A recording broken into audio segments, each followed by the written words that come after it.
familia nyingi, mali za marehemu hugeuka kuwa chanzo cha migogoro, na chanzo kikubwa cha migogoro hiyo ni kutokuandikwa kwa wosia ama kuandikwa kwa wosia ambao haufuati misingi ya kisheria, na baadaye hupelekea familia kuwa na migongano ya hapa na pale na kisha kupelekana mahakamani, lakini ule wosia unakosa nguvu kisheria kutokana na aliyeandika kutokufuata misingi ya kisheria. Kwa hapa Tanzania, kwa mujibu wa sheria ya mirathi na usimamizi wa mali sura namba 352 iliyofanyiwa marejeo mwaka 2023, inatambua wosia wa kimila, wosia wa kidini ya Kiislamu, lakini pia wosia wa dini ya Kikristo. Umuhimu wa kuandika wosia, cha kwanza inapunguza migogoro ya kifamilia, pia inaleta amani. Ni muhimu sana kuandika mirathi kabla ya mtu akiwa hajaondoka duniani. Hata kama upo, ukifanya hivyo unaepusha hata kesho na kesho kutwa mambo yako yaende vizuri. Kwa upande wa dini ya Kiislamu pamoja na dini ya Kikristo, inatambua kuwa wosia mzuri ni ule ambao unafuata misingi ya dini pamoja na kufuata haki na misingi ya kisheria. Wosia katika Islamu kuna aina mbili. Kuna wasia ambao wanaandikiwa warithi na kuna wasia ambao sio warithi.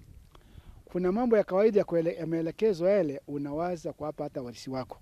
Lakini kama vitu ambavyo ni asset, mali, sheria kuruhusu kuandikia warithi wako kwamba hiki na fulani apata fulani, hiki apata fulani. Wasia unataka kwa ni mali yangu mathalan, hiki natoa wakfu.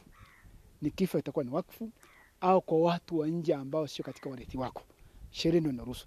Lakini ndani ya warithi ikitokea umeandika wasia ukamhusu moja warithi wako, wasia ule haupiti mpaka wale warithi wakubaliana kwa sisi tumeamua kupitisha jambo la baba yetu, jambo la mrithi yetu. Hapo sawa.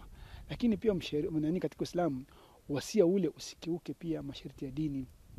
Dini ina maelekezo yake. Wosia mzuri kwa Wakristo ni ule unaozingatia haki ya wale wote walioko katika familia. Yaani hakuna kitu kibaya katika dini pia kuacha familia ikiwa katika mateso kwa ajili umegawanya mali vibaya.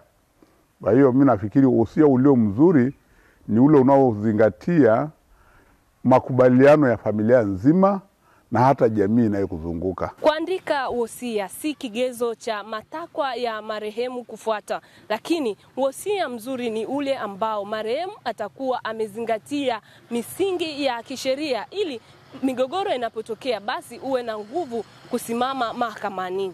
Kumekuwa na tatizo kubwa, kesi zipo nyingi sana kwenye mahakama zetu ambapo marehemu anaacha wosia, lakini wosia ule unapingwa na mtu. Kwa sheria inaruhusu mtu yoyote ambaye anahisi ana maslahi kwenye mali za marehemu kupinga wosia.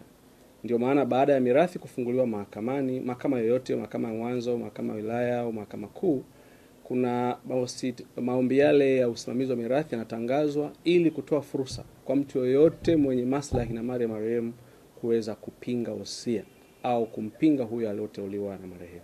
Sasa nini kinatokea? Ni kweli wosia nyingi ambazo zinaenda mbele ya mahakama zinaonekana si wosia halali kwa sababu moja kubwa ambayo wengi wanakosea.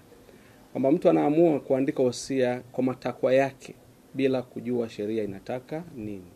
Anaandika kwa matakwa yake wosia, anahifadhi wosia kwa mtu anayemtaka au kwenye taasisi za dini au kwenye taasisi yetu ya Rita anahifadhi wosia wetu kule. Lakini mara baada ya kuwa wosia ule unaitolewa mbele ya mahakama, ukipitishwa kwenye jicho la sheria, wosia ule unaonekana si halali. Kwa nini? Kwa sababu umeandikwa bila kuzingatia ile misingi ya kisheria. Wanasheria pamoja na viongozi wa dini wanasisitiza jambo moja: wosia si waraka wa siri, bali ni urithi na amani ya familia yako. Je, umeandika wosia? Na kama umeandika wosia, umezingatia misingi ya kisheria pamoja na ushauri kutoka kwa viongozi wako wa dini? Jina langu ni Teresia Mwanga, Habari Weekend, Morogoro.